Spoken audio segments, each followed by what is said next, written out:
Just look at this, the death mask of Tutankhamun. We're talking about 11 kilograms of pure gold shaped into the face of a god king more than 3,000 years ago.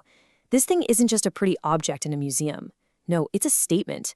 It's the ultimate symbol of a metal that has completely mesmerized us, a metal that has built and destroyed empires, created our myths, and really defined our whole idea of what's valuable.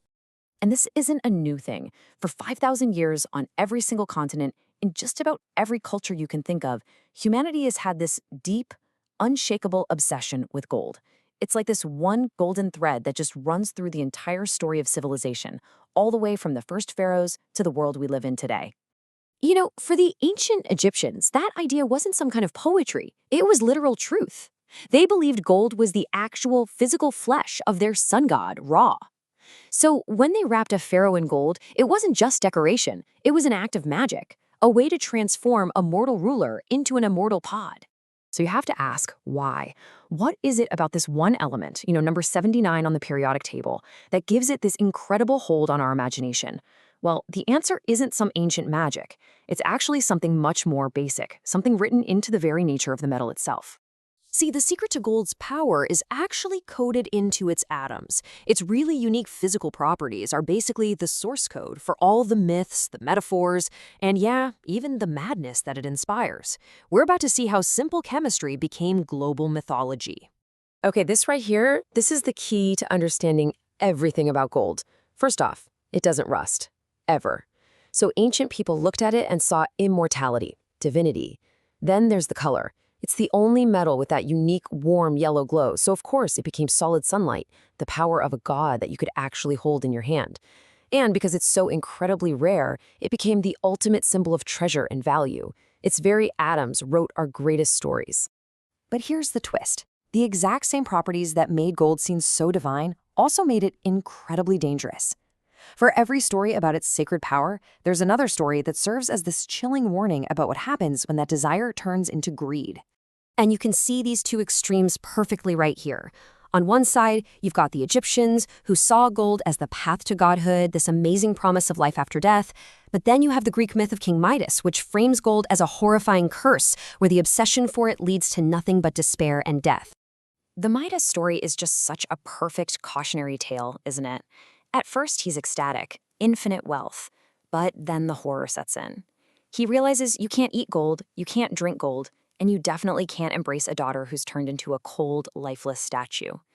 He learned the hard way that just because something is valuable doesn't mean it's useful. And that warning against greed wasn't just a personal lesson for a mythical king. When that burning desire for gold takes hold of entire nations, it can unleash absolute catastrophe, twisting a myth into a reason for mass destruction. Take the legend of El Dorado. We think of a lost city of gold, right? But that's not what it was at all. The name meant the Gilded One, and it described a real, sacred ritual of the Muisca people. A new chief would be covered in gold dust and then wash it off in a lake as an offering to the gods. It was about piety, about giving this precious thing back. But when the Spanish conquistadors heard bits and pieces of this story, their minds, already running wild with gold fever, took that sacred act and completely twisted it. They imagined a whole city paved with gold. And that one single misunderstanding, it would change the world forever. Because that fantasy, that myth of a golden city drove the conquest of the Aztec and Inca empires. The Spanish didn't see culture, they just saw metal. Priceless, sacred works of art were just melted down into crude bars. The obsession with gold completely overrode any sense of morality, leading to the utter destruction of entire civilizations and the deaths of millions. Now, it's easy to think of these as just old stories from a brutal past. But the truth is, the mythological power of gold is still with us. It's woven so deeply into our modern world that most of the time, we don't even notice it's there. I mean, just think about the way we talk. Why do we say someone has a heart of gold? Because it means they're pure, they're good, they're incorruptible, just like the metal itself. A golden age is a perfect time that never tarnishes. Every single one of these phrases is a direct map from gold's physical reality to our highest human ideals. And look at how we build value even now. It is absolutely no accident that when people wanted to legitimize Bitcoin, this brand new, totally abstract asset, they reached for a really, really old metaphor. They call it digital gold. And they're doing that on purpose. By using that specific term, they are tapping directly into a 5,000-year-old story. They are borrowing all those ancient ideas, scarcity, permanence, inherent value, to convince all of us that this new digital thing is just as real and valuable. You even see this ancient ranking at the Olympics. Why is gold number one? It's not the rarest metal. Platinum and others are rarer. It's not always the most expensive, but for thousands of years, gold has meant the best. And so, to this day, a gold medal is the ultimate prize in human achievement. So, this all brings us back to that one central idea.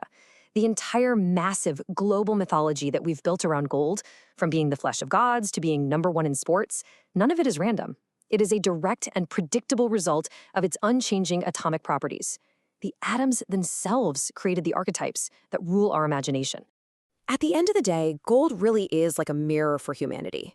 For 5 millennia, the way we fought for it, worshipped it, and talked about it, it just reflects our own deepest hopes and fears, our collective desire for perfection, for immortality, for something permanent and valuable in a world that is messy and always changing. So the next time you see a wedding ring or hear someone mention a golden opportunity, just take a second to think about that 5,000-year history packed into that one little word. Because our incredible, enduring obsession with the simple, shiny metal tells us a profound story about who we are, what we want, and what we truly believe is valuable.